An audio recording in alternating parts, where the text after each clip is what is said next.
Saying that, you didn't do work on with Brownstone. We did. Oh, you did Yeah, on we their did. second album. Oh, No, yeah. From the bottom up, it's might be the first album. We did the first album. Yeah, we. That's where I met Maxie. When it's a very special song because it's called "Sometimes Dancing" oh, and it's a reggae song. okay. That's And the okay. reason why Nikki mostly did the lead vocal, but Maxie, because she's from the islands, Mm. they wanted from Guyana, family was all over the islands. They wanted her to do lead vocal. And the moment I heard that, I said to Colin, I'm doing the vocal. And Colin goes, You don't do vocals? I said, I know. But in this case, I am doing the vocal. Oh, More to be right in front of her. oh, I was goodness. so blown away. Wow. Yeah. I mean, I've interviewed Nikki last year Oh, and really? Oh, yeah, and one of the things that I loved about Brownstone is that they were, in the midst of SWV, Total, and everything, they just had power. Um, big time. they just had power. But I love the 5 miles to empty. I just Yeah. loved I love the fact that they were different. They were different, The and harmonies were yeah, the harmonies, insane.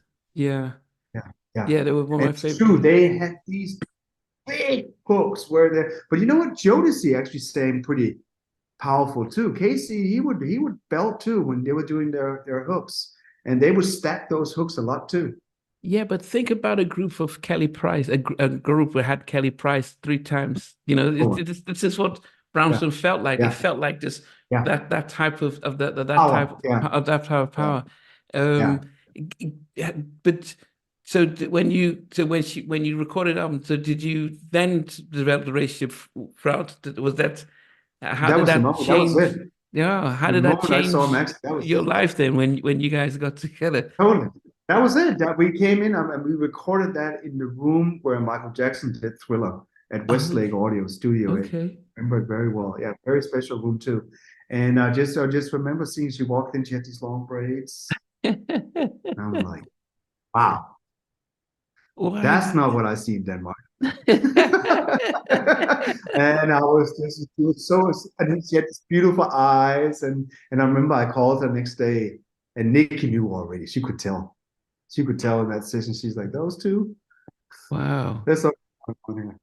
So that's it. From that moment, that was from that moment, I was with Maxie. That was it. We never really left each other in our life. We in and out Yeah. because of chaos. No, then she goes on tour. And she goes number one on R&B with, you know, the big Grapevine record. and yeah, Yeah, Grapevine. Yeah. yeah. But of course, if you love me, And if you love that me, was the yeah. one that really was big over here. So it was just chaotic, and we were young. We were young. Yeah. So I'm so blessed that we got to settle down together, and at least I got some wonderful years with her, and she was an amazing mom to Nikolai. That's still with me here today. Yeah. And I mean, Nikki just posted. I mean, I don't know if it's an anniversary or something, It's but a she just, birthday. It's Max's birthday today oh, that's why she did that. Wow. because it's my dad's birthday and it's Max's birthday the same day. It's a little heavy for me. It's still a little. It was a very traumatic accident. So, the whole posting, I sometimes just stay a little more quiet these days Okay. when Okay. and I actually didn't realize we had an interview when I saw that. I was like, oh, but I had canceled on you before. So I was like, maybe that's also Maya went into the Maxi story because she's so much on my mind today. Okay. Okay. No, no. But then, uh, as but being now a dad and stuff, how that has that changed in your creativity as a musician, as a producer? Did when you Well, had your it's son? interesting. I would say when Maxi was here, it wasn't a big deal because Maxi she was just made to be mom. She was such an incredible mom that I could go to the studio, could do whatever. It was just incredible. And we would be singing and jamming with Nikolai. And I mean, no wonder why he's making music, by the way. And I would have him in the weekends. We would go play football and stuff, and I would be jamming all my new songs. Listen to this new song, Daddy. He's on the back seat in the toddler, yeah, great. He's just had music. And then you come home and Maxie's just singing out of her lungs while she's cooking. So he had music around him so much. But when I lost her, which was a tragic evening, but then I was alone with Nikolai. And I was all of a sudden, I didn't know how to cook or do much. And I also remember going to the studio, and I was doing a hi-hat, and I was like, this is the most, who cares? Yeah. I lost my biggest passion in life. I've lost music. I couldn't believe it. And I took 6, 7 years off. I'm barely just coming back, actually. And I just learned how to make lunch packs for school, and I learned how to cook. And I wanted him, when you meet people and they go through a traumatic experience. And one thing was me, but my son, he was home when it happened. There could be some guilt related to that and stuff like that. And when you meet people and they're just kind of like, there's something is messed up about them, and kind of their life is in chaos, because they never got over traumatic experience. And I just think to myself, I did not want that at all. I remember I also always asked Maxee if I was in doubt how to be a dad. She goes, very easy. Show him you love him. Then everything's fine. So I stuck by that, and I just wanted him to feel safe. So I drove him to school every day, picked him up biscuit, made lunch every day, took him to soccer. He was big soccer player, as we call it over here, for many years. Went on the fields, didn't do anything else, and took care of my son for 5, 6 years. Didn't make any music. Wow. And I'm sure Karlin would have understood, because he's had his break. Oh yeah. He's part of the reason why we're slowly coming back, and we're very excited. We have this new artist, Faye. We think is incredible. Fei. I'll send you whatever. We're really excited about. We're developing her right now. We're making music again, but that was a left turn in life that I did not see coming.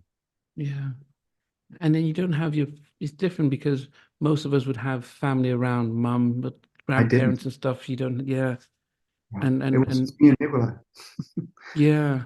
We had to move from that house because we couldn't be in that house. Because that's what happened. And but we found this hippie house, bohemian. We just we're very close today.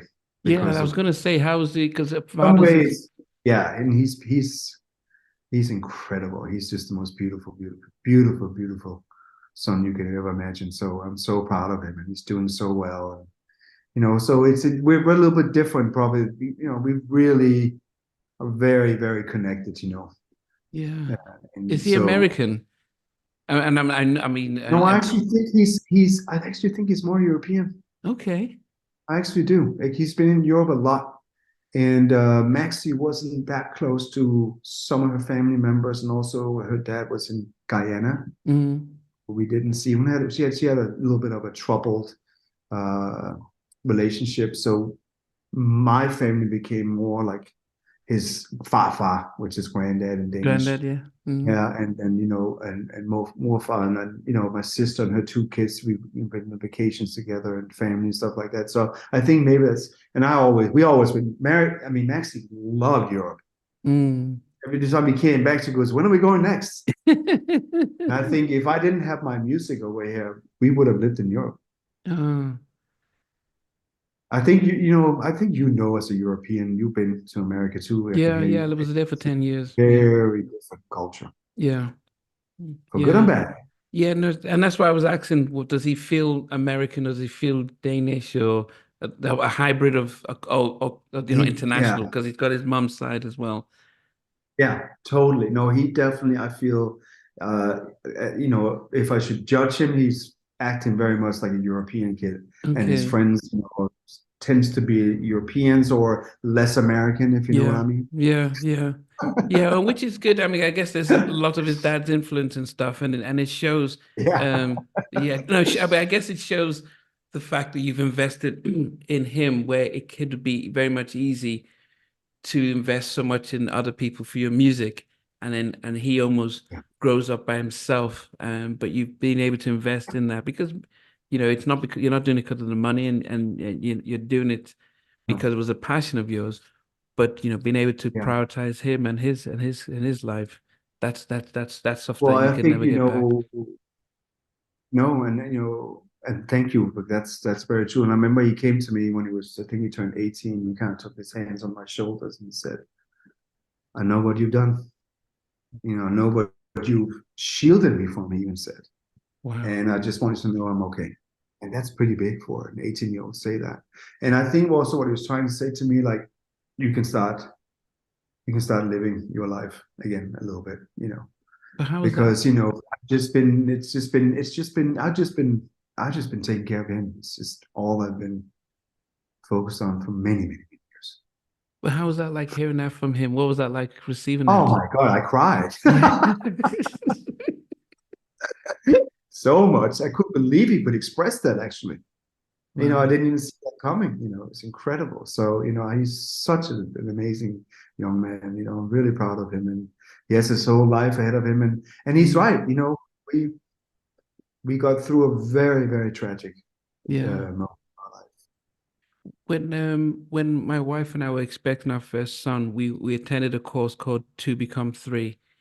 And at the end of the course, the instructor says, think about 20 years down the road. So we're just expecting our first child.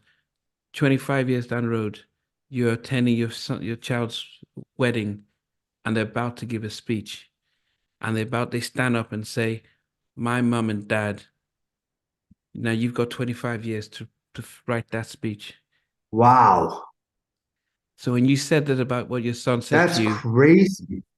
yeah, because he could have said my dad wasn't there. He could have said, but you think about what he says when he gets married in his speech, What and a beautiful thing to put into parents' mind. But that is absolutely amazing to say that, because that's something that's going to stay.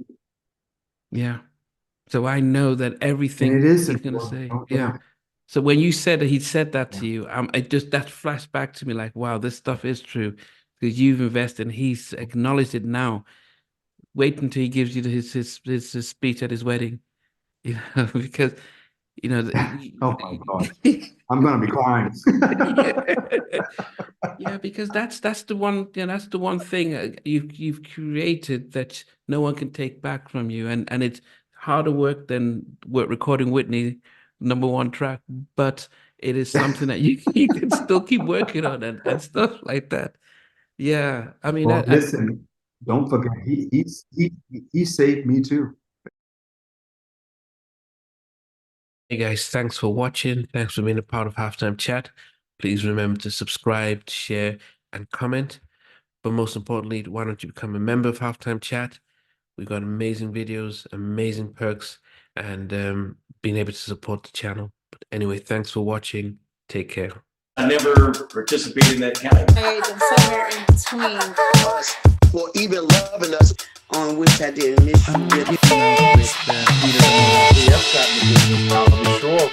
What was it like growing up? she's still making an impact on 4 houses down.